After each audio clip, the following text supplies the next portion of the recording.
Hey guys, it's ArchieLuxury on the Paul Pluta channel. Today guys, I'm doing a paid review.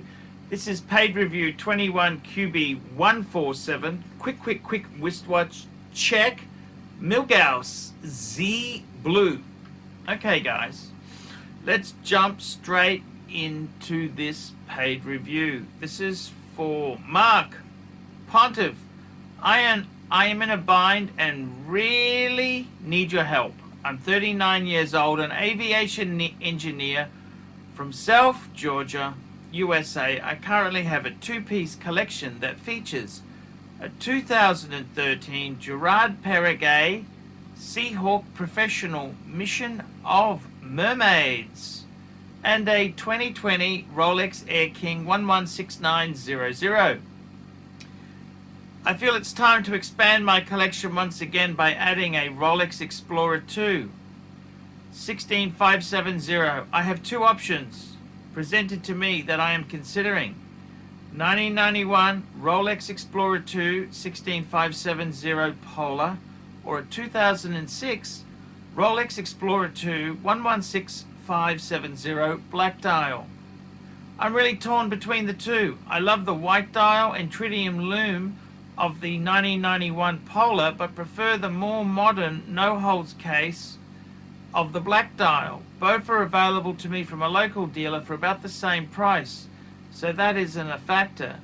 They both are in minty condition, so no difference there either. I've ruled out the newer 42mm 226570 as I prefer the GMT hand, smaller case and lovely dial of the 16570.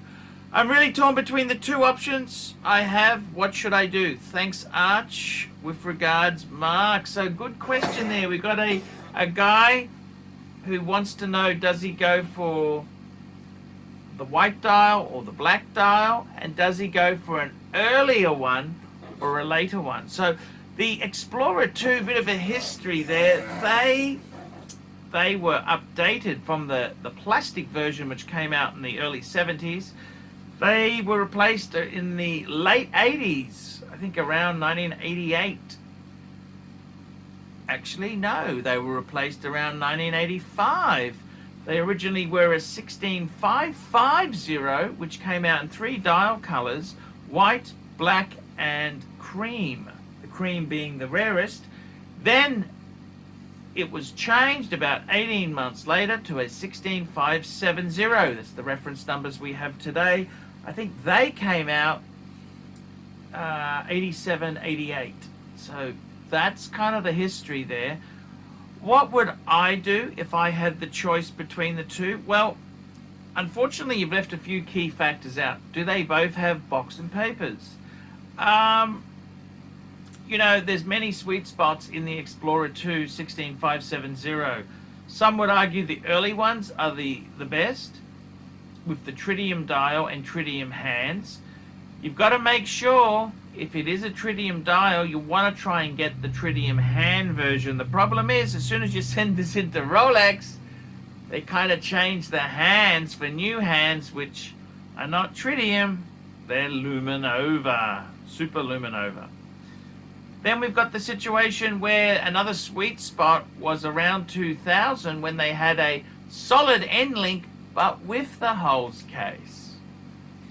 Then we've got the last of the Explorer 2 16570s, which use the 3186 movement, which you can only tell by opening the case and seeing the movement caliber number. So which one would I go for? Look, I think realistically it doesn't really matter. They're both sweet contenders.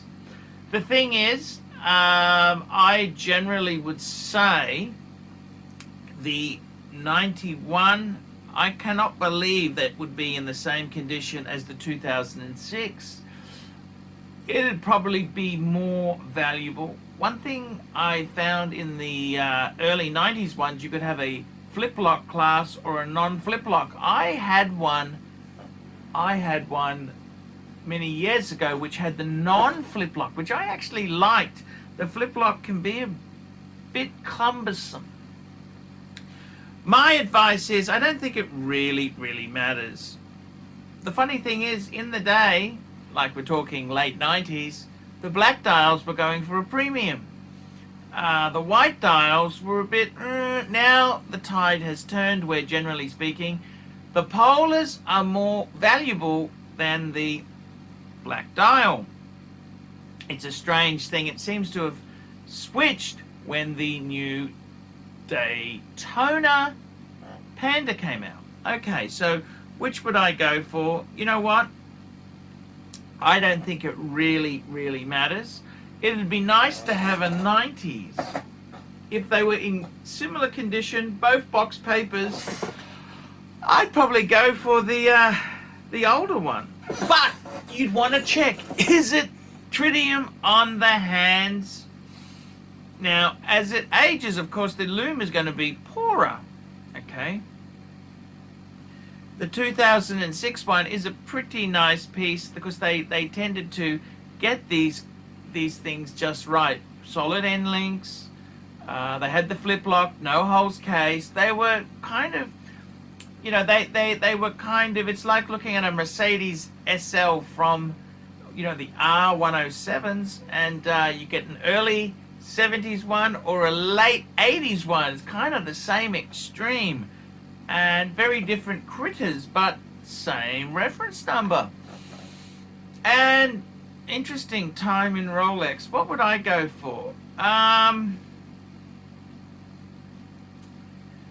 If you want an everyday one, I'd reckon the newer one would probably be better because solid end links, no holes case, and it's also got super luminova.